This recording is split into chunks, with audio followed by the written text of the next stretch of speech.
Hello, everyone. Welcome back to the HSP. Today, I have Anas. What's your last name? Al Orfi. Al Orfi. That's Yes. right. And I have him on the podcast today. He actually reached out to me right when I started this podcast. Yeah. But my podcast is kind of about specific topics, and I wasn't sure what to talk about. And I don't want to just have anyone on to talk. Some people have asked me, "Hey, I just want to come on and talk," and I'm like, "Well, yeah, that's not really what my pod's about. I want to have some topics ready. But you came to me with like a long list of topics, and I was like, dang, you have an interesting mind. You have a lot going on up there, and you seem to be similar to me in regards to what you think about. And then literally just like how long ago? A few weeks ago, I saw a few notifications that you actually posted a few videos on YouTube, and you started this, not a podcast, but maybe a video series where you talk about your thoughts. And you want to actually talk about that and explain what was going through your mind, why you started it, who your inspiration is, what your goals with that are. Cool. Yep.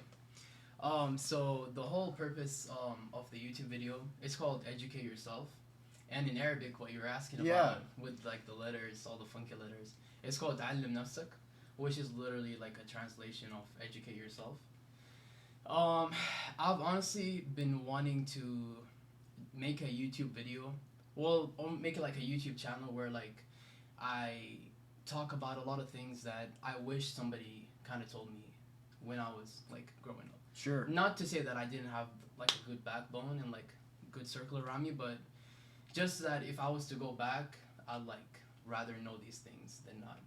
And honestly, because the main reason what kind of really pushed me to do it was my brother, like my little brother back home, he'd like always text me like, hey, like, what do you eat for this? Or like, how do you work out the right way? Or like, what's your nutrition?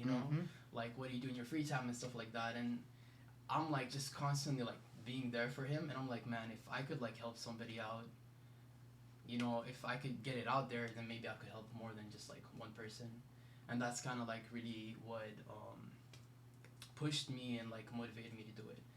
I really love my family. Like we're really close, and so a lot of the things that I work to improve on myself is also for them, but ultimately for the people around me. You know what I mean? No, yeah. And maybe even for you putting out these videos can help yourself kind of cement what you think, and maybe force yourself to research. Like some, like, you might be doing it for them, but on the other hand, you're actually doing it for yourself.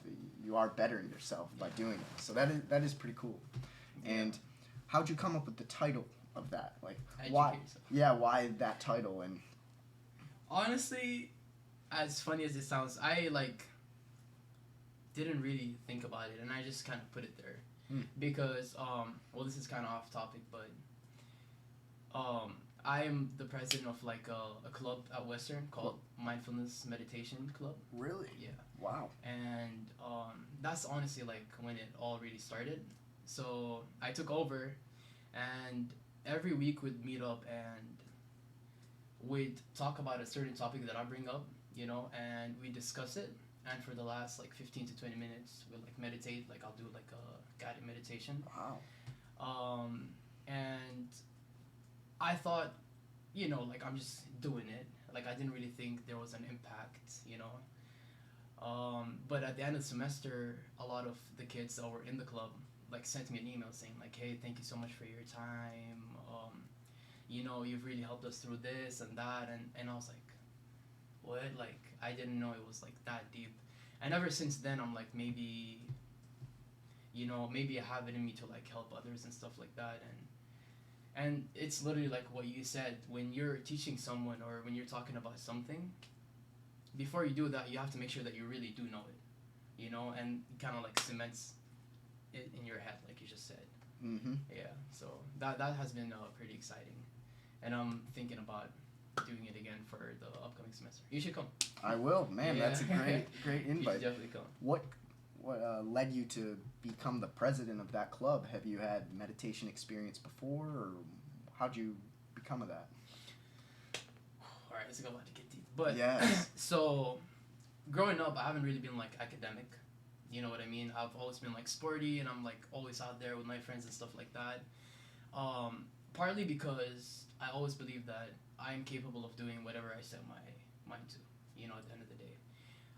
And it's the same thing in school, I'd like mess around the whole year, but 2 or 3 weeks before the semester, I'll crank up like the whole syllables, and I'll do I'll do straight. And so when I came here moving in alone, it was really a challenge. More like it was harder than I thought. And I remember in our first semester, I met Keaton. You know Keaton. Yeah, I do. Keaton Canelli, yeah. He's my best friend.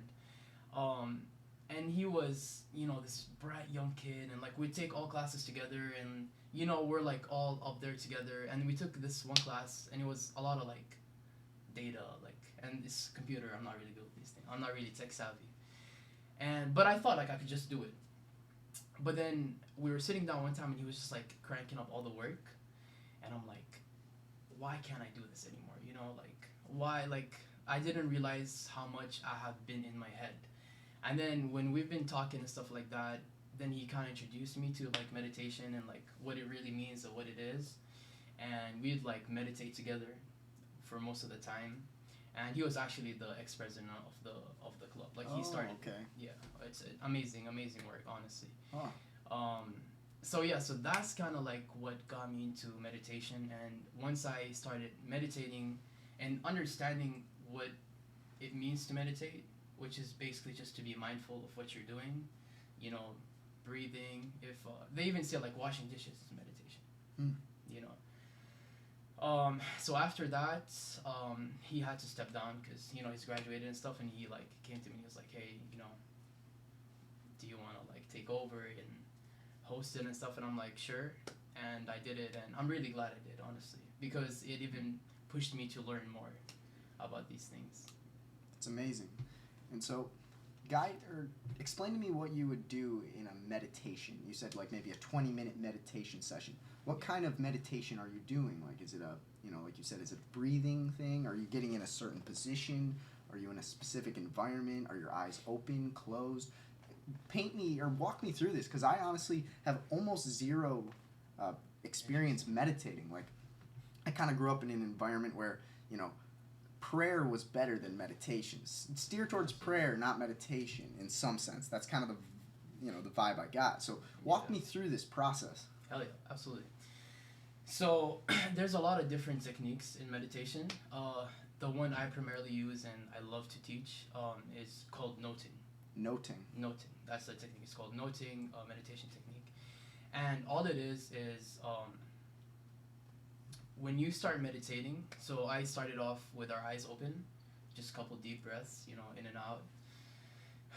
And then after with that... With your nose or mouth? Yeah. So the proper way to like actually breathe is in through the nose and out through the mouth. Yeah, out through the mouth. So yeah, I started out that, and then once we close our eyes, I say like, like feel the sea beneath you, like kind of just to ground your soul and your mind to where you are right now. And then after that, we get into the noting technique. So the noting technique is, when you're sitting down, you're thinking, and then sometimes like you have thoughts that kind of like just jump around, and all it does is you notes. So if like you're thinking and you got carried away, you pause for a second and you're like, oh, that was a thought. Mm-hmm. And then you come back, or you're meditating, you're breathing, you're focusing on your breathing, and then you feel a certain feeling and you're like, oh, hold on, that was a feeling, and then you come back. And so the whole point of this is that you are not your thoughts, and the minute that you realize that you are not your thoughts by noting, you create a gap between you and the thought, and so when that happens, you are no longer associated with the thought. Because if you really think about it, most of the times we carry like our emotions, or we get so wrapped up in our thoughts that we don't even realize it. Because the minute that you realize that it's just a thought, the present moment seems so much more tranquil and peaceful. And that is the practice of the noting technique. And the more you do it, the faster you can reach that state. Okay. And when you're noting, are you literally noting it down, writing it down, or just or just kind of keeping a mental Yeah. tally, like, okay, this was important, this was another thing I thought of, I was feeling this. And then maybe afterwards you might take a minute to think about each one of those things, or Yeah. you know, I've sometimes heard that when you're meditating, the thoughts that come to your mind might be the most important thoughts you should think about maybe after the session. But I don't know if that's true, or what you think of that, or... Absolutely. I mean, like, there are a lot of different ways of meditating. Because, you know, like, the way you just said, like, some thoughts are really important. So, that's also a different form of meditation where the practice of doing nothing. That's basically what meditation is. So, if you and I were to sit down here and literally do nothing, I feel like that's when you kind of, like, tap into, like, your inner mind and kind of, like, think. Or a lot of unresolved things might pop up. Like, you know, some people, when they meditate, they actually cry. And I find that really fascinating. I've never, you know, I'm not like that deep into it. Like, I just meditate so I can go on with my day. But some people actually cry and they see like a lot of like unresolved traumas or things like kind of pop up, you know. But that is really on the spiritual side. And I feel like you and I are a lot similar in the way like I've also been brought up in like the prayers way. Sure. And funny enough, through meditating more, it kind of even got me closer to like, it helped me to be more present when I'm praying too. And then there was a period of time where I did not meditate as much anymore, and I became more mindful when I'm praying. And I'm like, okay, that kind of is just doing the same thing for me. Okay, you know? gotcha. But I feel like everyone really should try it because you can understand who you are without any outside influence, you know, and that is important. To know who you are as a person before you go and like help someone or before you do anything, you know, because when you're doing something you want to make sure that your whole heart is in it, and you don't want to kind of just do it for the sake of doing it. Actually, that's one thing I fear the most.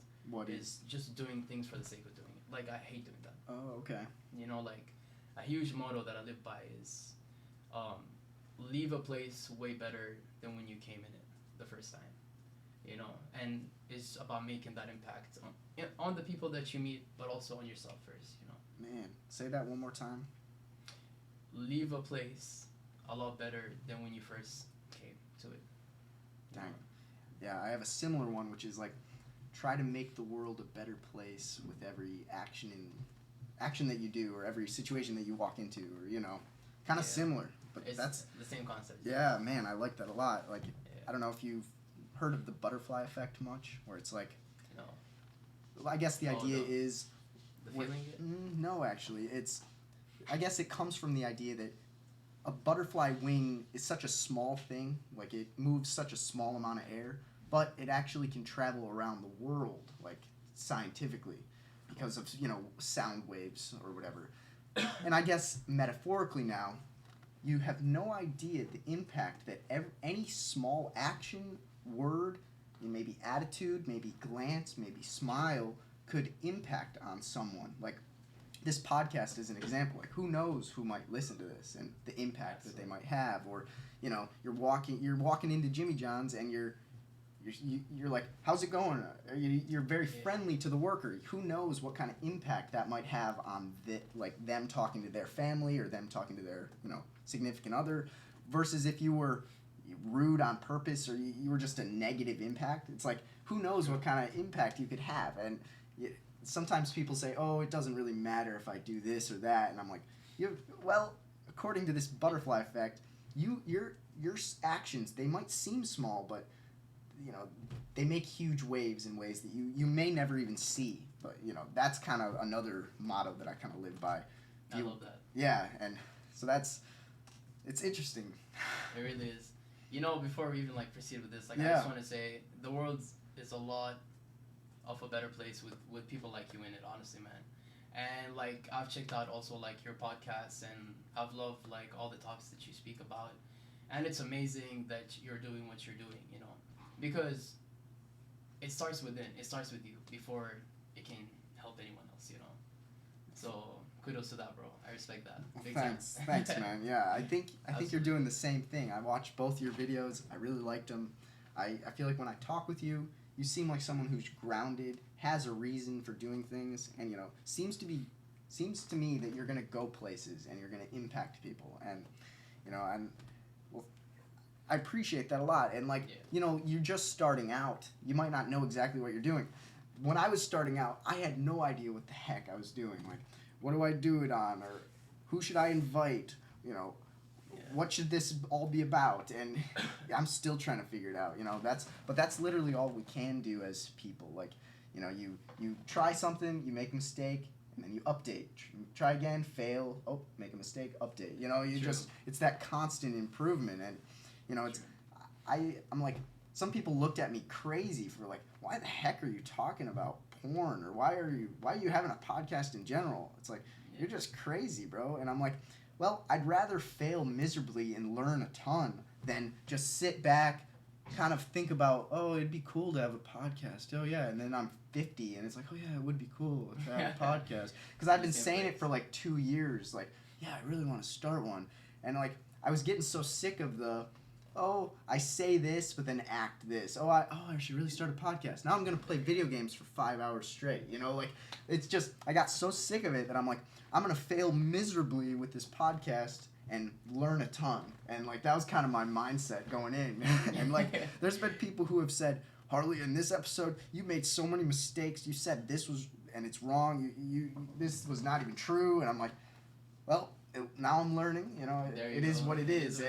And thanks for the criticism. And, I feel like it takes that mindset of willing to be criticized, willing to be updated, that I feel like you have as well. Like, and so props to you for starting as well. And I'm going to link your channel in this description. And who knows? I appreciate this could be a collaboration later into the future. Even absolutely. if we go our separate ways in regards to geographical location, we still have that virtual way of meeting up. So that's pretty cool. And absolutely, yeah. Thanks, man. Yeah. And with regards to that, man, like, growing up, especially in like different cultures and stuff, you realize that at the end of the day, regardless of what you do, people will always have something to say, Mm-hmm. and you can't like succumb to that and like, comes on from this ear and it goes out the other, just sure. as easy as that, Mm-hmm. Keep doing what you're doing, bro, and every day is a learning process. I mean, that's how you build yourself up. Mm-hmm. It's not a linear, No. It's not a linear like graph. It's ups and downs, Mm-hmm. and downs until you're developed. And the thing is, life is a learning curve too. Like, exactly. You'll never learn enough. Nope. Absolutely, you'll never learn enough. Yeah. So walk me through your reasonings for coming to America. What was it like coming to America on your own? And, do you regret coming? Are you glad that you came? And maybe compare the United States to Saudi Arabia. That was a lot of questions all in one, but yeah. I'm gonna get you talking. You're good. So I mean, to the outside world, like, America is number one. Really? Yeah, absolutely. Just like in terms of education and like the opportunities that you have here and the things that you can do here that you may not necessarily be able to do outside. So I was raised in Malaysia for like 11 years since really? I was like 8 years old. Hmm. Yeah. So most of my life I've lived there. Most of my friends are also from there. Oh, okay, really? Yeah, from Malaysia. So one of the main reasons why I wanted to come here was because I just wanted to leave Malaysia, to be honest. Like, I've stayed there enough. I love the country. I love the people. But I felt like I can no longer grow as a person. And so I went to a college. I did a year there. And there's a program called ADTP, American Degree Transfer Program. And I did that under a different university. But I actually had told my parents that I went to a different university because they wanted me to go to Monash. They wanted me to do med school. But I felt like, to make things happen, you have to take like a leap of faith. I mean, you know what I mean? Mm-hmm. It was risky. It was really risky. And so for a year straight, I was doing like biomedicine in that like pathway that I was under. And when it was time, I went and I told my parents, like, I have to go to America, otherwise I can't graduate, and just a year will be wasted. So obviously they were like upset, but here I am. Like, if I hadn't done that, then it would have been a lot harder to convince them, like, oh, can I apply here? But whereas I got my acceptance letter, from all the different universities that I applied to. Sure. And I brought it to them, like, okay, this is what's happening. this is the reality. I need to leave. Yeah. You know what I mean? And it took a while to convince, but you know, I'm really glad that it did.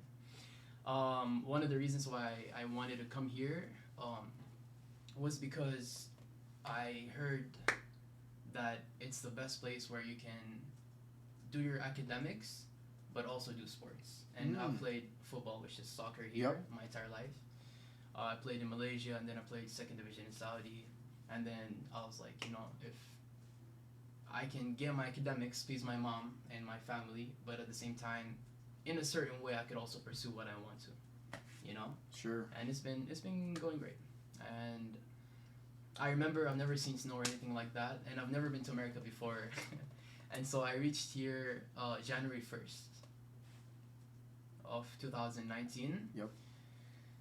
And we stayed at an Airbnb with a hostess, like a family, and they were really nice. But man, I came here, and you know, in the winter, it's like no one's outside. And I remember like the first 3 days. I think school started like January 7th. Oh, okay. And it was like the first 3-4 days, and like I've been going out. I'm like trying to see where everybody's at, like what's happening, you know, and like dead. And I remember calling my mom, like, Mama, I was like, I don't know if I made the right choice. Like it's dead. Like there's no one here. It's depressing. Yeah, but then as soon as school started, everyone just like popped out and over. Oh, nice. You know? Yep.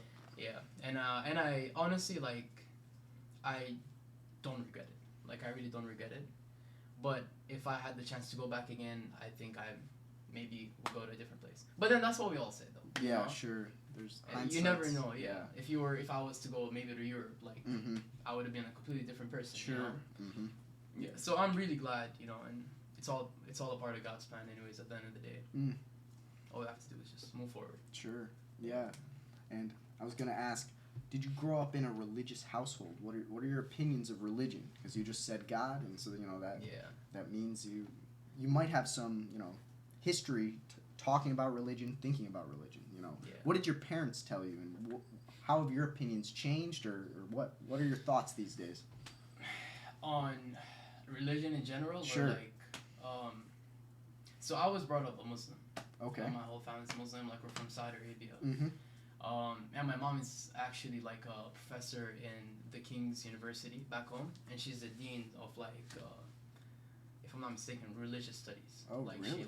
She teaches the Quran, like wow. anything like related to it. Yeah. So, but she's also like a really open-minded person, and the way she brought me up, she made me love it. You know, like she never kind of like forced me to do anything, and it's kind of like, this is what's right. Okay, like you know what to do. You know what I mean? And I feel like with that, I feel it's so important to do that to kids specifically, because if you want to raise men, and I don't mean like men as in men, but like if you want to raise like a grown-up person, you have to teach them responsibility at such a young age, you know. And you know, having a dog, this is off the topic a little bit, but having a dog is like a taboo, like in the culture back home and stuff like that. Yeah, like because their saliva is like dirty, and if the saliva touches me, or if it has touched my clothes, I can't pray because it's really like dirty.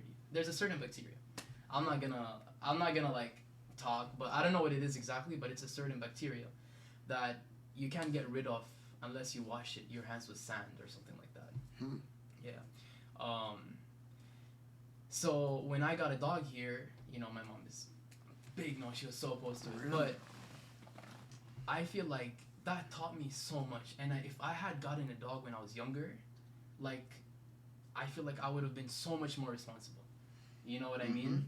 And so that kind of ties to what I was saying with, you know, giving someone that's young a responsibility. Sure. You know, and I feel like that kind of forces them to like think about things. But yeah, growing up in Malaysia, like where, you know, everything is legal. Like per se, like back home, like we don't have alcohol or anything like that. Oh, okay. It's prohibited. But in Malaysia and stuff like that, and that's I feel like where your faith is like really tested. You know. And I've always fallen back to my religion when, you know, I have like no one to turn to. And, you know, when we're talking about progress, or like, you know, when you're making this podcast per se, like you said to yourself, like, you know, you made a mistake and then you learn from it and then you improve. And I feel like it's the same thing with religion, you know, like you try to be like a good Christian, that you are like a good Muslim or whatever. But then there are always days or times where you sin. Like we're humans, you know, we're bound to sin. but it's important that you go back to it. Back to practicing your faith, back to being a good person. And I feel like one thing that really grounded me, and this was really recent, where I became like super like into my religion, is I felt dirty that when things are going well, I stray away from God. But then when I feel, certain emotions, or I'm going through hardships, I'm like, oh, let me resort back to God. Sure. And I just felt like, it wasn't fair. Which, God is all forgiving, but I just felt like I don't want to be that person. Like you said, practice what you preach. Sure. Yeah, so we still make mistakes all the time, but, I'm still learning as I grow, and it's something that has been brought up with me growing up. Sure. And when you're saying God, are you talking about Muslim God or the Christian God, or a combination, or an individual version of God that you might have? Or, because I asked so many people, like, what do you mean by God? And every single time I get a somewhat different answer, and I love asking that because I learn so much every time. Yeah. So what do you mean by God when you're saying that? So, God is, so, in Arabic, there's a lot of names for God, 99 names, right, for God. Really? The merciful, that's a name for God. Okay. All forgiving, that's all a name loving, maybe, or yeah. something. Yeah, so these are different names to address God. But Allah is the one that you probably might have heard a lot. It literally just means God. Sure. Yeah. So when I say God, I mean God, supreme, high power. Sure. That's outside of our time and space. Okay. Yeah. Just out there, the creator of the universe and all lives. Okay. Yeah. And yeah. Have you looked into Christianity much? Do you see the differences, or I haven't really looked into Islam that much, to be honest. I grew up in this, geographic location where Christianity is a typical religion. I actually went to Kalamazoo Christian schools from preschool all the way to 12th grade. So, I've had a lot of people telling me about God, but their version was a Christian version. But from what you're saying, it seems very similar when you're talking about God. But what infuriates me is that sometimes Christians and Muslims, they don't ever get along, or they don't talk enough. And in my opinion, a lot of the things that they think about God might be very similar. The common ground that they might share is a lot larger than the differences below or above, And so it's interesting for me to hear this, and I'm not sure what your thoughts are. Is Keaton a Christian more? Wouldn't he consider himself a Christian? No, Yeah. Okay. Yep.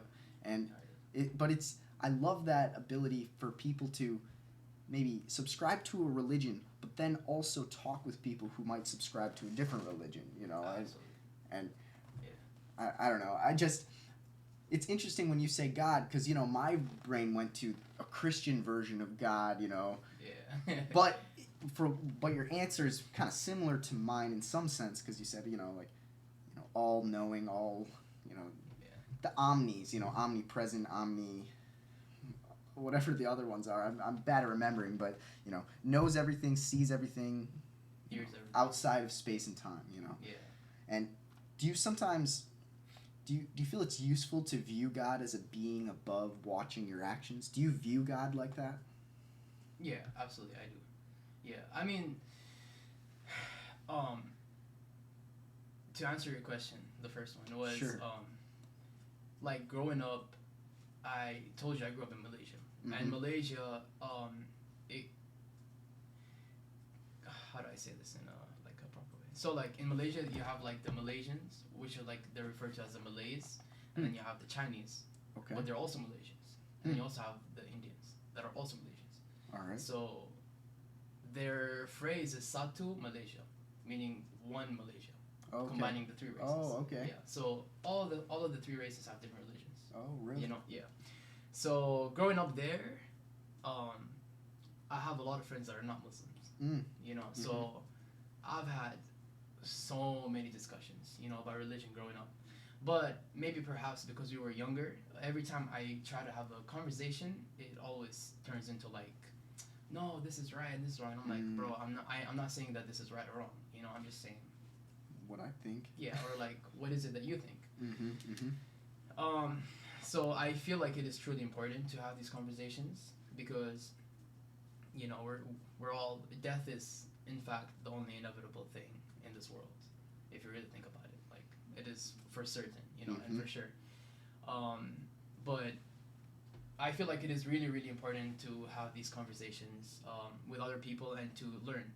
And also, this might come off as a shock, but for us, like Jesus, which is in Arabic, Isa alayhi salatu wasalam, he's a prophet, and then Islam was the last religion, based on like how things go, because Christianity is a much older religion than Islam. But after Jesus, there's like other prophets, and then Prophet Muhammad, peace be upon him, came, and then he came with the Quran, and then that's where like God said like, oh, now I have completed your religion for you, and then we have the Quran, which is like the Bible. No, but we do not discredit Jesus. Sure. We believe in him as a prophet. Okay, yeah. This is where a lot of similarities come in. And I'm not even someone who considers, like, I wouldn't ever say to someone, oh, I'm a Christian. Right now, I have too many unknowns. Like, there's too much out there that I'm not certain about. And, like, what I would say is, I think Jesus might be a great model to act off of. Like, it's an ideal I can strive for. Like, Jesus, he was very humble, and he helped a lot of people, and he loved the people that were sick and helped the people who were sick, whatever. That's a great model. But I'm not certain whether or not he was, the literal Son of God. Same opinion for Muhammad. And, like, I see Muhammad, I feel like he did some good things. This might come off as bad, but I've heard, from my people that are Christians that, Muhammad was a person who took a lot of sex slaves, and, he might not have been always the most ideal figure to look up to. And, every human out there has flaws. But then people who are Christians would say, Harley, hold up. Jesus is more than human. And Islams would say, Harley, hold up. Muhammad was more than human. And so it's like, I'm not even certain if either of them were superhuman in any way. Like, I'm just giving you my personal opinion. Yeah. This sounds bad also, but I've been doing a lot of reading on psychedelics, and I'm not sure what your opinion is on that. I just opened up a box right there. But, like, I feel like people who, like, the instant you take a psychedelic, you realize how much we don't know as humans. The books that we read, it's like the people who wrote those books are still humans who don't know very much. But it gave me this piece that even though you don't know enough, you still have to act, Harley, and you still have the people in your lives, and you still have, your next days that you're going to live, and you better try your best. And no matter, that's why I sometimes feel like religion can be so polarizing, when in reality, in my opinion, religion is trying to ask the fundamental question, how do you live your life today and the next day? How should I act in my upcoming days? How should I act right now? Who should I look up to as a model? Yeah. I'm not sure what your opinion is, but that view of religion has helped me use Christianity and maybe Islam and Judaism or Buddhism or any of them and take the core attributes from those, use them into my life, but then not be so dogmatic and closed off to other people or other religions. And it's allowed me to learn so much. Because I do know a lot of people who are like, why in the world would you listen to an atheist? Why in the world are you listening to a Buddhist? Harley, what are you doing? And I'm like, hey man, I can learn something from anyone, Absolutely. And I'm going to take those core attributes that I feel like are important, and I'm going to utilize those. And, I'm not sure what your opinion of all this is. I'm just giving you my personal opinions. I love that. And because, I don't like saying I'm a Christian necessarily. I'll get down to that maybe later, but I feel like sometimes people put that in a box. Oh, he's a Christian, he goes to church. Right now, I don't go to church necessarily. In my opinion, church is something that we're doing right now. A discussion about the unknown. It's a deep dive into the complexities of religion, faith, belief, spirituality. And, like, in my opinion, Jesus, I know more about Jesus, so I'm using him as an example. Jesus hosted house churches where he would have a meal with people, discuss, and that was his version of church. It was sometimes he would preach to the masses, but a lot of the times it was a one-on-one discussion or a small group discussion. And that's my favorite thing to do in life, in my opinion, which is having these discussions, bringing religion into the mix, and seeing what happens. And I don't know. That's just my opinion. Yeah. Do you go to a church or a what's it called, a ritual every week? Or what do you do for that, or do you not? Oh, I absolutely do. So, like, we as Muslims, like, we pray 5 times a day.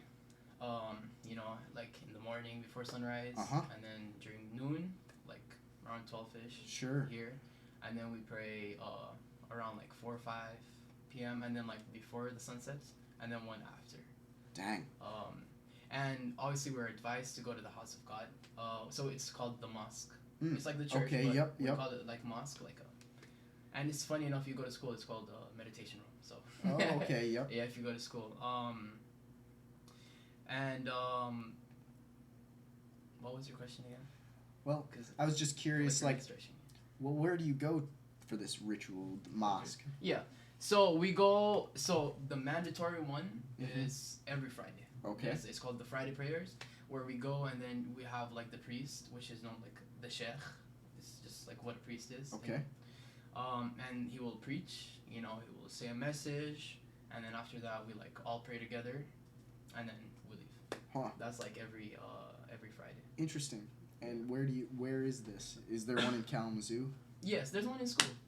Really? Yeah, you know where the rec is? Yeah. The recreational center, and there's like a field. And then across it, there's like FedEx. Oh yeah. Yeah, I've seen that actually. Yeah. If on Fridays, like around 3:30, I think 3:30. it'll be like it'll be really really busy. And would one like me be welcome to something like that? Absolutely. Really? Yeah. Okay. Yeah. If you'd like to go, you're more than welcome. Just let me know. All right. Go together. Yeah, that'd be an interesting thing for me because open up my mind. True. True. And over here they speak in English too, so. Okay. Whereas back home it's all in Arabic. Sure. You know? And then rewinding a little bit. Yeah. When you said like Jesus and like Prophet Muhammad, peace be upon him, like were superhuman, but you know they were just humans. Maybe. You know. I don't know. And well, that's like what we believe in. I mean, they were prophets, obviously. Okay. And each prophet had a miracle. You know, like Moses when he split the sea in half and drowned Pharaoh. I'm sure you guys have that story as well. Yeah. So each prophet has a miracle, and that's what makes them, you know, different. But at the end of the day, they're humans. Okay. And I feel like, you know, when you were saying like you don't like to box, you know, yourself as this or that, I really respect that, and I totally agree with you. And when you brought up like the whole psychedelics and stuff, I feel like it is human nature to always seek out more, you know, to never truly be like, oh, this is what it is. Okay, I'm cool with it. No, why is this the way it is? You know, we're like very curious to everything. And I feel like that's when a lot of questions arise, but also that's when you also go astray because you're asking all this maybe irrelevant questions per se. Not to say that these questions are irrelevant, but you know, we have the tendency to ask things and then lose track of what we're really asking, and then base off that question from the last question and then just like go a whole different path. You know, but I feel like it is really important to have an ideology or like an idea of you know who you are, okay, what you believe in, why you believe in that, why do you believe in this? Do you believe it just because someone told you, or do you believe it because you've done your research and then this is what your heart resides in, you know? And the difference between religion and atheism, for instance, or like science, is that leap of faith. You need to have faith because no one knows what happened 2,000 years ago. You know, like, I could just sit down and be like, no, you're crazy, man. That never happened. And a lot of people do. I'm not saying that they don't, you know? But that's what it takes. It takes that leap of faith. You need to have faith. Sure. You know? And that's when you do that, then it's like, you've kind of like maybe opened up yourself as like, you know, a lot of the Christians say, to let Jesus in, you know? Okay, or around around these things, yeah.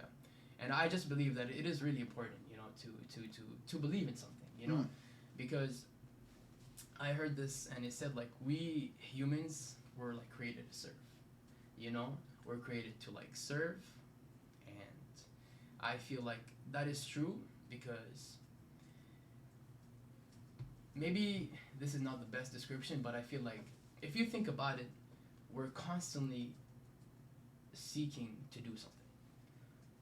Think about it. Like, we're always trying to do something. It's never good enough. Always got to try something else. Always got to do something else. Mm-hmm. Absolutely. We're always trying, do this. Now we're doing that. Okay, now I got to do the next thing, Mm-hmm. And then that's what really, like, told me, like, yeah, like, we are here, like, to serve, and, like, who are we serving? Like, what are we doing here?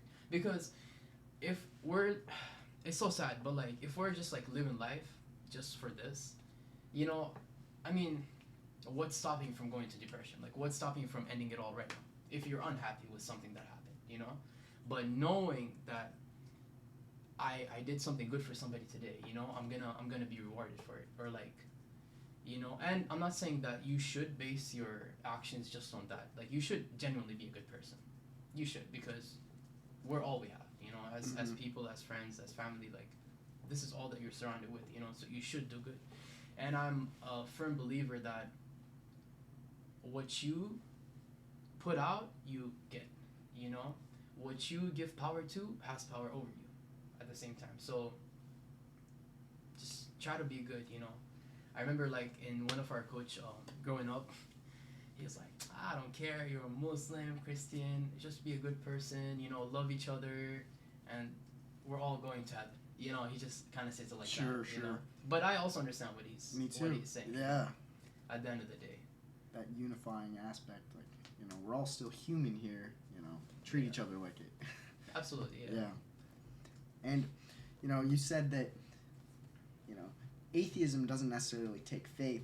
I actually feel like atheists sometimes have the most faith in some sense, because they put a lot of their belief into science and rationality and our own brains. And sometimes I'm like, atheists, they have, like, it takes a large leap of faith to think that, humans are the only, we're all that's here, and that science is the only tool that's important, and I feel like that claim that, science is, I use science only, that's my main tool, I think that whole spiritual side is kind of a waste of time and, superstitious, and I'm like, that takes a huge amount of faith, in my opinion, I'm like, dang, takes a, like, dang, bold statement. You don't, like, these stories have been around so long, stories of the Old Testament, which could also be called the Torah. The Torah, yeah. And it's like, those have been around for, we don't even know how long, really.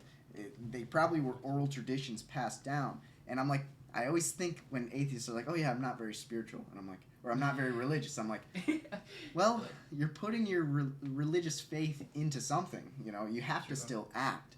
And so, that's, I get this from Peterson sometimes, but I don't know, it's kind of, it makes, I feel like anyone can be challenged, whether they're atheist, Christian, Muslim, making them question, what are you truly believing in? Why are you acting the way you're acting?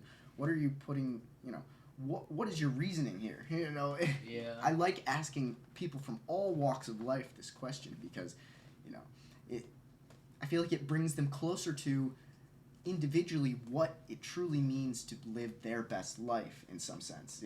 Sometimes they use God for that, sometimes not. But sometimes, in my opinion, God can sometimes be the characterization of the good in the world.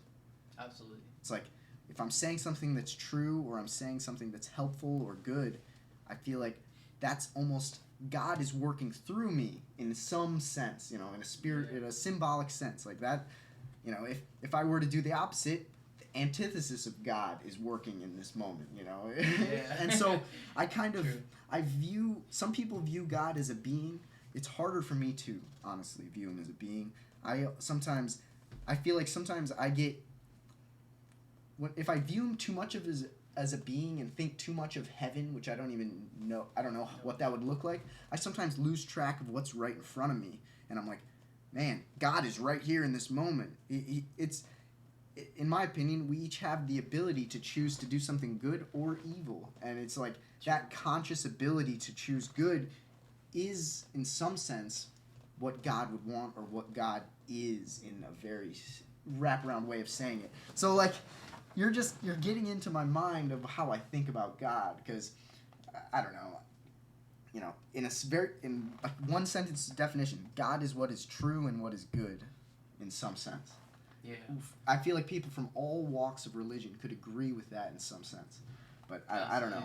I think it's really cool that you think the way that you do, and all we know is God. Like, we don't know who God is or what God is. Mm-hmm. You know, all we know is He's supreme, He's all knowing. You know, and He's up there. We don't know what it is.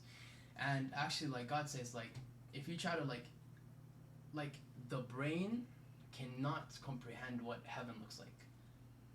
So if you think about that, that means, like, we don't have the tool to even go as far intellectually to think about what that is or anything related to Him. You know, and all we can do is believe. Mm-hmm. And, you know, I have a lot of, like, atheist friends, and I love them all. Like, I don't characterize, like, people like that. But the fact that, like, and this is something that always, like, kind of, like, falls back to me, is, like, the fact that you base your whole belief on science. Okay, but, like, what is a fact? It's a collective opinion.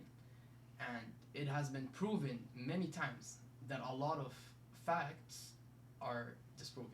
You know, like, with, you know, the world, like, spins around the sun, or the sun spins around the world. That was what they believed in back then, and that was science. Yeah, and then what happened after? Oh, no, this is what's happening now. So if that has happened, you know what I'm trying to say? Like, I do. Yeah, so I do.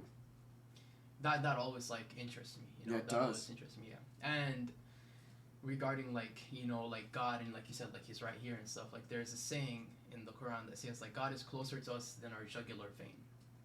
Jugular vein. It's the one right there, and it's the closest too. So He's also here. You know what I mean? No, yeah. And they say if you reach out like a wrist's span, like, to God, He'll reach out like an arm length. If you go crawling to Him, He'll come running towards you. And that kind of, you know, what I feel, honestly, is that everything relates to each other, you know? Kind of like how we started this podcast, when you were saying, you know, I just feel like I wanted to do it. You know, like, I set my mind out, and I was like, that's it. I'm not playing 5 hours gaming anymore. I'm just going to do it, you know? And if you really think about it, the same thing. You go crawling towards God, He comes running towards you. So really, it's that initiative, that first step that we as humans have to take to make things happen in general. You know, you want to get good grades, put in an hour a day at least to do homework or, like, study, you know, and then the outcome will come, you know. And I just feel like a lot of people today, they do things, but truly it's not from within. They do things because my homeboy over there, he did that. You know, I think that'll be cool if I do it, you know? Or, you know, this group of people are, like, believing in this thing, and I kind of just, like, maybe just want to fit in, you know? And then that's when a lot of just issues always happen, you know? And that's why I say it's very important. And that's why meditation, I know I keep coming back to it. That's but, like, perfect. It's so important because... Everything relates. There you go. Thank you. When you're meditating, or, you know, the whole concept of meditation is to take a step back, think, reflect, and then execute again. So, like, I'm taking a step back. You know what? You know, today I'm gonna be grateful for, like, you know, being here. For instance, meeting you. You know, like, back then, or, you know, all these certain things. And then, okay, now I can move on. I have fully lived what I've lived through today. You know, or, like, if you're going through a lot, it's like journaling. It's the same thing. You know, just putting your thoughts down. You know, but by the act of you sitting down, doing nothing, and, you know, a mindful meditation, different time, you can literally just sit down and maybe think. It's just the concept of doing nothing. Because think about it. When do we do nothing? Pretty rarely. Maybe when we sleep, but we're still doing something up there. You see what I'm saying? Yeah. It's never. We're bored, boom. Yep. My phone, right there. We're eating, boom, TV. And so that's why it's important to not do anything. And that's why when people tell me, like, oh, meditation, I'm like, bro, just go for a walk. There, that's your meditation. Yeah. Just go walk. You know, you're getting sun. You know, your serotonin is up and kicking. You know, you're being active. You're exercising. Just go for a walk. Simple as that. You know. And there's this concept that we talked about, like in one of like the meetings, is about like light and darkness.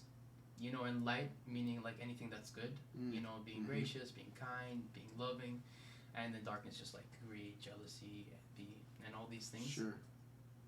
And what happens is that a lot of the times, you know, let's say you wake up today and you're feeling upset, or maybe like, you know, you wake up on the wrong side of bed today. Sure. And a lot of the common mistake that we all do is fight darkness with darkness, right? So if I'm waking up today and let's say something bad happened, right? I'm depressed, I'm in bed. What do?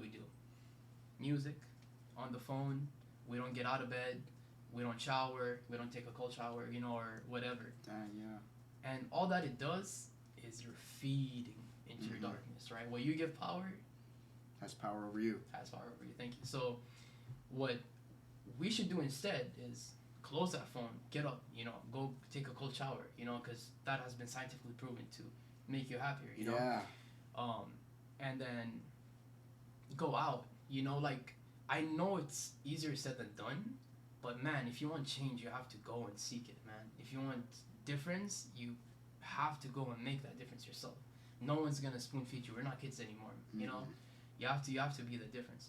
And like, going back to cold showers, do you know Wim Hof, man? Yes. Yeah.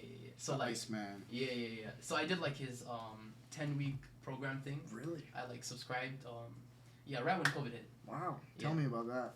It's crazy. So he goes and he says like the benefits of cold showers and like the breathing technique that they do and everything like that. But one thing that I also like took out was why cold shower works. Right? And then he went on and he said that there's a part in our brain that is related to survival, right? And if you think about it, when you're in survival, you're in fight or flight mode, which is the present moment, if you really think about it, you know? And then he said, think about it. When during our days that we live, that we need to survive? Pretty rarely these days. Very, very rarely. Like, thank God, you know, for everything we have, like roof over our head, you know, transportation, friends, food, shelter, and all these things. So never really.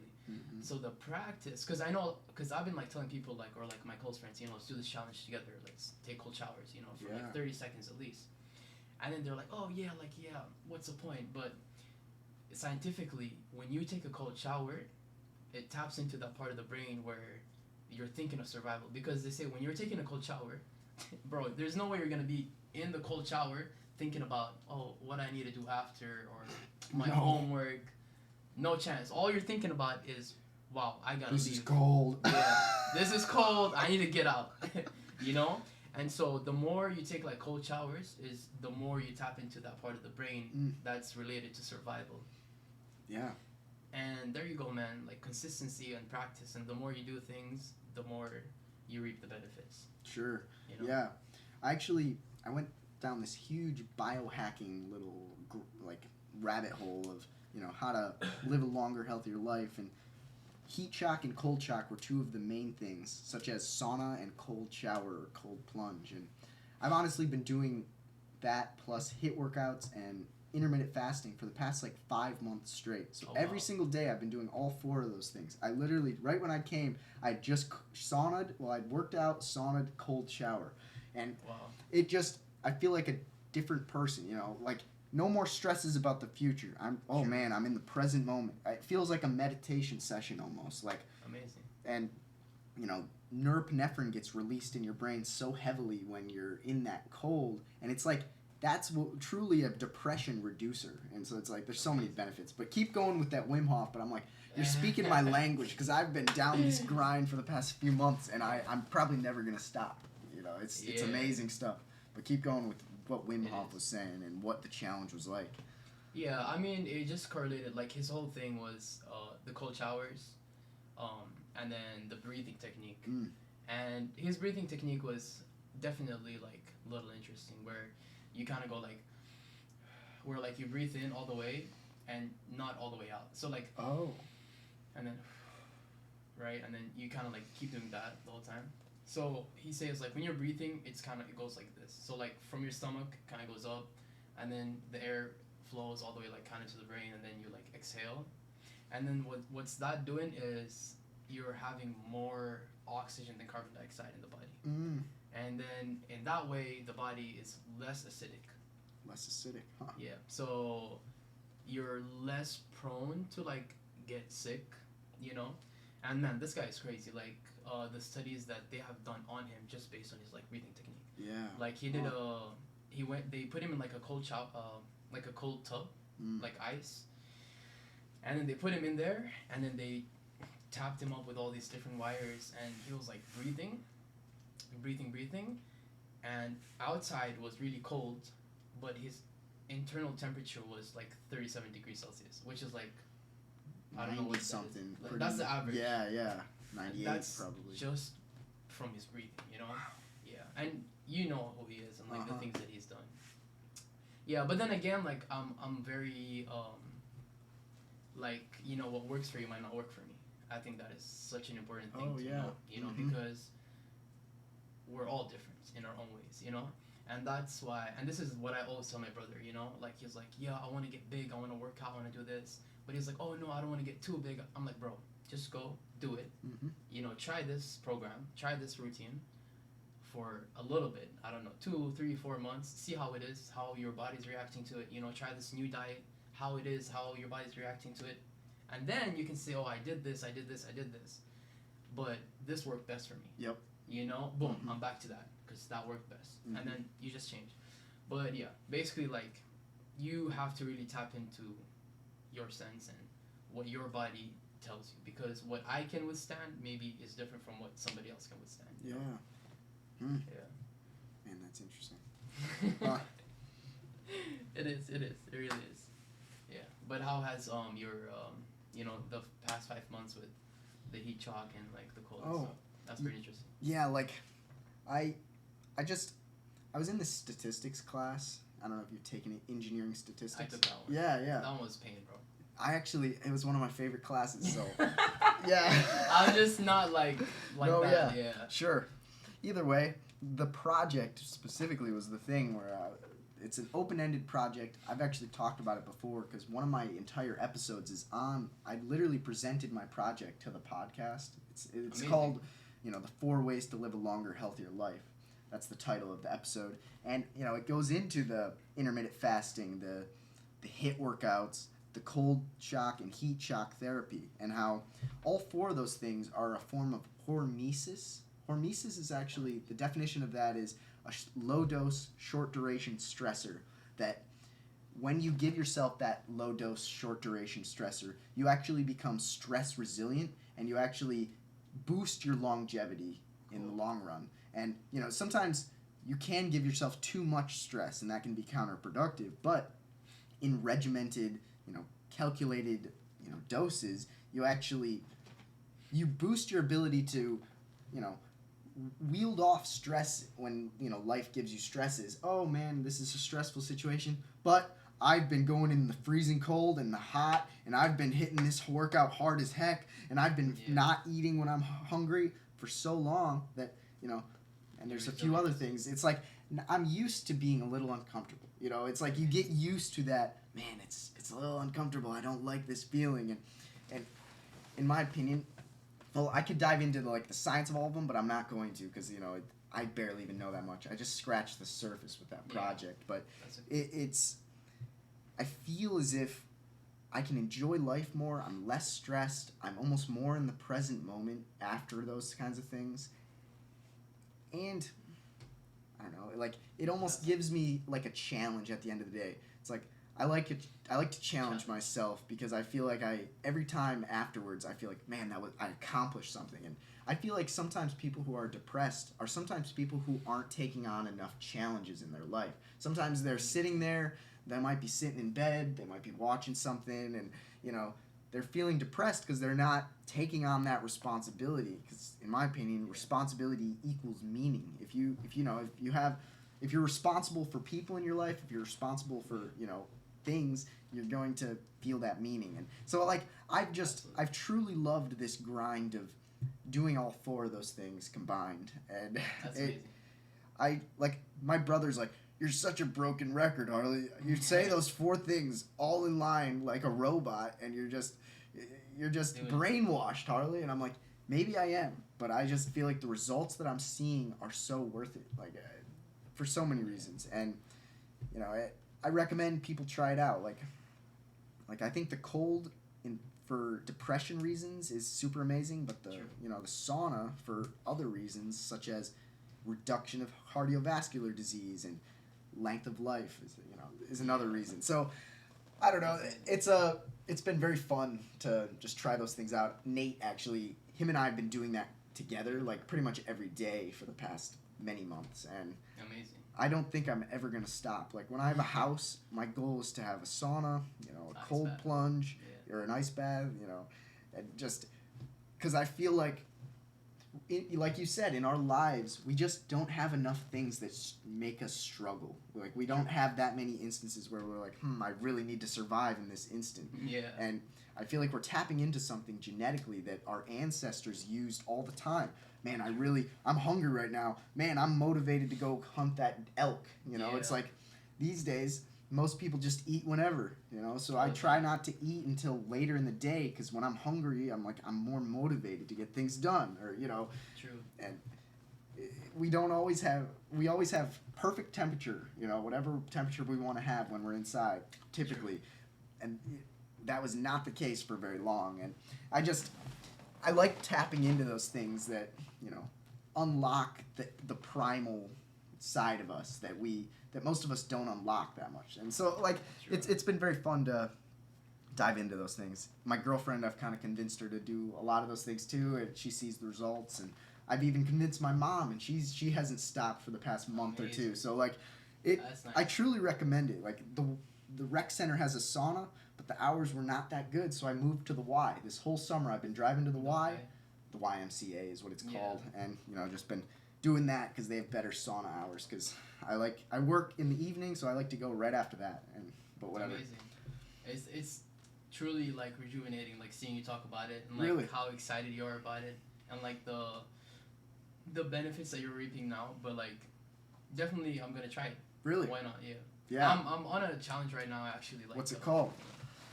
Or what is it? Man, I forgot like the name, but That's fine. it's basically like you zero added sugar, right? Like zero sugar, basically. Besides fruit, maybe, which isn't added in some sense. There are like certain things that if you like take and you look at the nutrition like value or facts, it has like sugar, maybe like 4 or 5 grams, which is fine. But then if it has added sugar, that's when you're like, that's a no-no. Yep. And a gallon of water a day. Where's my jug? I always have it somewhere. It's somewhere. Yep. So a gallon of water, no sugar. Exercise twice a day. Really? So one is like your workout that you just do, right? Indoors. Right? Like weights or cardio or anything like that. Okay. But the second one has to be outdoors. Okay. And it has to be at least for 20 minutes. Dang. And that's kind of like hits you like, oh, you get some sun, some vitamin D. Yeah, for the body. I think that's pretty much it, actually. Man. And read 5 pages a day, at least. 5 pages a day? At least 5 pages a day, yeah. And this is my second time doing it, and now I'm on like day... Oh, and cold showers. Cold showers. They're coming back up now. But yeah, now I'm like on day like 23, I think. Or like 22. I'm almost done with it, and then I'll probably like try it. Like, I'll take a gab, obviously. No, yeah. For a little bit, and then I'll try that. Huh. That's interesting. For sure. Yeah. Man, have you noticed any benefits mentally, physically, spiritually? I mean, maybe. As of right now, I've kind of like been trying to live like a healthy life, just lately. But the first time I did it, man, it was a lot different. Because, we have like this whole concept of like, okay, now I'm starting to work out, right? Oh, but I need to have my off day. Bro, why are you having your off day? Like, you're just starting. There's no way your muscles are like dead that soon, And so it kind of goes with like building a habit. It kind of goes like along with building a habit, like if you're doing it consistently every day, and then it kind of just like gets easier. Sure. Like it was hard to like stop eating sugar. You know, anything. I that's, believe like, it. That I you can't have to even really peanut butter. look. Yeah, you really have to look at those Yeah. nutritional facts every time. A lot, yeah. Or when I'm out with friends and we're having ice cream, and I'm like, oh, I'm straight. Yeah, You know? yeah. But also that teaches you a lot of self-discipline. You know. Truly, man. I'm telling you, man. Everything is. If you really look at it into it, like everything is related. Mm-hmm. Like you can learn so many things from just doing this. Truly. You know. Yeah. Man, I should check that challenge out. Like, Yeah. Hey, we should switch. yeah, yeah. After we're done. Mm-hmm. That's for sure. For some reason, I've recently gone down this train of this carnivore / ancestral diet, where it's like you try not to eat anything that comes in a box or a bag. I haven't done it, but I kind of want to try this in the next months or two, where it's like typically you only try to eat beef that's grass-fed or chicken that's grass-fed, which is hard to find. But then you also, I don't know, you don't eat anything that you go ahead. For some reason, like they're making the case that as humans that were hunter-gatherers, the things that they ate were animals and plants and fruit. And, things that come in a box or a bag or have seed oils or added sugars or refined carbs, these are all things that our body evolutionarily is not even used to. And we don't even know the consequences of this. And, I guess it's kind of an idea of, can you eat off the land more instead of eating out of the corporation's factory? I'm hearing a lot about that. I might try that later on in life too. That's just a random thought. My mind has been so engrossed by different people in that dimension. But absolutely, no, you should definitely try it. I just think it's really hard because unless you have a farm or you grow your own crops and you have your own livestock, it's gonna be hard to get a hold of these things. Yeah, it really is. Yeah. So it's kind of maybe idealistic, but I just wanted to think about it a bit. But yeah, and you should definitely go ahead. I tried to be a vegan for about 2 years. Really? I think, yeah. And it was good while I was doing it, but it was definitely an experience. Maybe along the road I will maybe go back to it. But I just wanted to try it. Sure. If you can tell, I love to try new things. Open to new experience. Yeah, absolutely. And so it was a challenge, obviously, at first because, man, I eat chicken every day and meat, especially back home. Yeah. Have you ever had goat meat? Mm-mm. Yeah, you're missing out. Some good stuff. Soon, hopefully, I'll hook you up with some goat meat. Heck yeah. It's great and very nutritional, nutritionally really good as well. And one of the reasons why I kind of stopped was I was thinking, you said, our ancestors, they had to eat meat, So going back generations, and then now I'm oh, no more meat. Our body is, I don't want to talk so much about it because I don't want to say the wrong things, but if you really just thinking about it on a surface level, if my whole ancestors have been eating meat their whole lives and I'm here saying oh, meat is not good for me, how do you think your body is gonna react to it? Truly, because we all evolve, no, yeah. I have my mom and dad DNA and that so definitely it all correlates in a way. That is interesting. I like thinking about it like that. Yeah. Yeah. And I guess this question: what's the most significant achievement you've ever accomplished? Bro, that's gonna be hard. So I think this has a lot to do with how I think. I don't look at it like that. I kind of I don't know. A lot of my friends are telling me oh, you're doing chemical engineering, man. You must be really smart. And I'm bro, I just do a semester by semester, and here I am. I'm almost graduating. In December, And I feel it's also it always has been that in my with my life. I'm doing something. Okay, it was amazing. This happened. Okay, now we're on to the next. Because time does not wait for nobody, right? And if we oh, I've accomplished this thing and I'm holding it so high and I'm bragging about it or I'm talking about it, or if I hold myself to that achievement down the road, it's like kind of you're being stuck there. Let's say, okay, I played football, right? And it's been great. But if I'm like, oh, that has been my greatest achievement, then I'm kind of like stuck in that time zone. Whereas now I can be maybe even playing in a better place, So I never look at it like that. Man, I like never, that a lot. Yeah, I'm always like, okay, what's next? Like, how can I? But also that's like too repetitive. That's why like I had to teach myself how to not do anything. And that's when meditation comes in. Man, I'm telling you, bro. I'm telling you. Yeah, because one thing I learned is how you feel inside always reflects on the outside. Always, it always does on your face. And just seeing you now and what you've been telling me, what you've been doing the past 5 months, I can see how you feel inside. Yeah. And that's why it's very important to work within before you work out. Like it's important to. It's hard, it's easier said than done, but man, you have to do it. Yeah. It's just if you really look at it that simple, like, I have to do it, then you just gotta do it, Man, well said. Just do it. Dang. Yeah, I'm thinking of other things we could talk about. Do you want to continue? Do you want to be done? What are your thoughts here? And I'm just a passenger seat. Sure. You're the driver. Let me think of one final thing, because you had a list.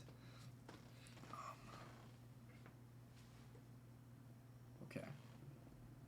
Well, I'll just ask you this one. I guess there's two. Okay. What gets you out of bed in the morning? Cool. What gets me out of bed in the morning? I mean, if we're getting like really personal, my family, man. Like, I love them to death, and I want to be a source of happiness. I want to be like, I don't want to be another reason, or not another reason. I just want to be of help in a way, and the same way that they've always been there for me. I really want to give back, and especially to my mom, man. She's my hero, my idol. She's everything I look up to, and so it's just the mindset of like, I want to make her happy and like just relaxed. And honestly, that's what gets me up every day. Like, okay, I'm doing this. Let's say like, I'm training because I want to play football. But it's because I love football. Like, I never neglect myself, because we live this world also for ourselves. But it's also because now I can generate such a good income that like, maybe she doesn't have to work anymore, or like, I can just provide, I truly find joy in giving, I feel. And sometimes, you can be like taken advantage of, and that is something I learned when I first came here because I was alone. When you just give, you're like a little dumbass. Yeah. Like you get run over, yeah. But then again, like we learn, and today I'm different than yesterday and who I was when I first came here. But yeah, it's that thought of like, I want to be better, and I want to impact them. And when I say them, my family obviously, but also like people that are around me, before I even speak, like I want them to look at me and be like, oh, like look, it's possible, like we can do it too, or like I can do it too. Someone's got to do it, man. Sure. Someone's got to do it, Man. And I feel like that's kind of what, Dang, that's a good answer. I like it. And caught me by surprise there. Yeah, hey, man. And I guess final question: what do you plan to do after you graduate? Ooh, that's a good question. So this summer I played for like BIH. I was playing in the UPSL, so it's like under the USL too, and it was like semi-pro here. Really? Yeah, and so we've been playing the whole season, and we just finished like 2 weeks ago. So it's been constant like training. Good news, the coach like said he wanted to like speak to me and one kid that's on the team, but again, you never know like how it could end up. Regardless though, that's not my goal. But after school, ideally like I want to continue playing football, soccer. Amazing. Wherever that might take me, and then after that I want to do something related to like any like medical field. I feel because I'm doing chemical engineering, so maybe pharmaceuticals or just as, like in the medical aspect. Satisfy also my mom again there. No, yeah. Well, amazing. Yeah, but then again, I never know.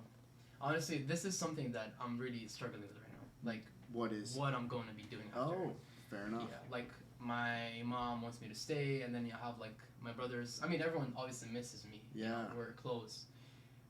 And they want me to come back, and I'm here like, okay, like, what do I do? Like, what do I want? Yeah. You know, and so I'm in that process right now where I'm like, you know, but then also, I feel like nothing is certain. So I can say I want this today, but I don't know what happens tomorrow. And that is why it's so important to always have your options open. So I'm going to be applying to jobs here, jobs back home, and then I'm also going to be training. Yeah. Actually, I was literally just training before I came here. That's amazing. My third workout today. Nice. Yeah. Man, yeah. You'll never fully know what you want to do, but, you know, it's like that whole, I'm going to make a big mistake trying it, and I'm going to learn a lot from it, and maybe I'm going to love it, and maybe I'm not going to, but, you know, maybe this video series could be another thing that you do. Who knows? If you need any assistance regarding things, you know, you got me, so. Yeah. I'll definitely reach out. Man, coming on here, like, I was like, okay, I need to prepare, but I'm like, man, what do I prepare? You know, like, there's nothing. Like, you know, I'm just going to go be myself. But honestly, like, I've enjoyed being here so much. I've enjoyed your company, and I haven't had, like, such an educated, like, talk in ages, man. And I just want to let you know, man, keep doing what you're doing, you know, keep inspiring, keep grinding, keep working. You never know who you might reach out to, like you said. Yeah, you know, the butterfly effect. Yep. Again, everything connects, you know. Yeah. So yeah, thanks for having me. I hope this has been a good exchange. It really has been. Yeah. When you gave me that list of topics, I was like, his mind's in the right place. He's coming on. So it's truly been a pleasure, my friend. Pleasure's all mine, man. Yeah. Absolutely. Thank you. Over and out. Thanks for tuning in to the Harley Seelbinder Podcast, where deep questions are asked. If this podcast impacted you positively, be sure to share it with your friends, for I'm sure it will impact them positively as well. Have a great rest of your day. Bye-bye.